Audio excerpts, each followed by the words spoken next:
எல்லாருடைய பாவங்களையும் நீக்கி எங்களை பரிசுத்தப்படுத்தி நீதிமான்களாக இருக்கிறீங்க. ஆண்டவரே எல்லா ஜனத்துக்கும் மிகுந்த சந்தோஷத்தை உண்டாக்குவதற்காக, ரட்சிப்பு உண்டாக்குவதற்காக நீங்கள் உலகத்துக்கு வந்தீங்க. அதை நாங்கள் நினைவு கூறுகிற இசப்பா. ஆண்டவரே இன்னும் உலகத்துல எத்தனையோ மக்களுடைய உள்ளத்துல ஆண்டவர் நீங்க பிறக்காம இருக்கீங்க. எல்லாருடைய உள்ளத்திலும் நீங்க பிறக்கணும் ஆண்டவரே. அப்பா ஸ்தோத்திரம். அதுக்கு இந்த கிறிஸ்துமஸ் நாள் ஆண்டவரே ஒரு நன்னாளாக அமைய வேண்டும் என்று செபிக்கிறோம். நீதிப்பை நாங்க கட் பண்ணி ஆண்டவரே நாங்கள் மூலம் நீங்க பிறந்ததுக்கான சந்தோஷத்தை நாங்கள் அறிவிக்கிறோம். கர்த்தர் நம்மை ஆசீர்வதிச்சு கொடுங்க, வழி நடத்துங்க. இயேசுவின் மூலம் கேட்கலாம்.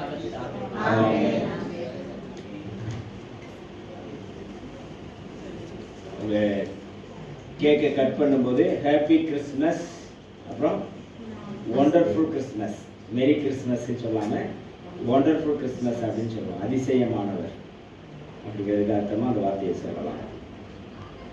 ரைட், அனுப்பிச்சிரு. இல்லை கைதுங்க. Happy Christmas.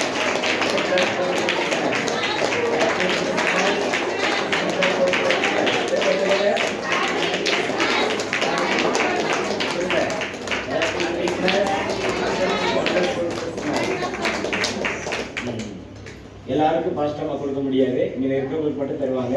ஆனால் உங்களுக்கு எல்லாருக்கும் சாப்பிடும்போது தருவாங்க.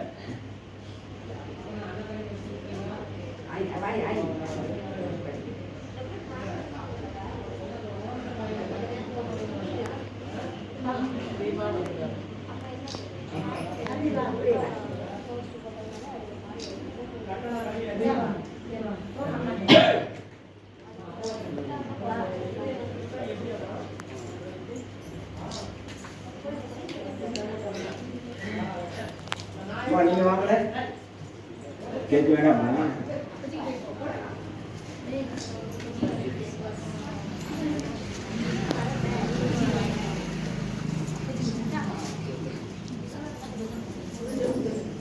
லட்சுமிமா வாங்க.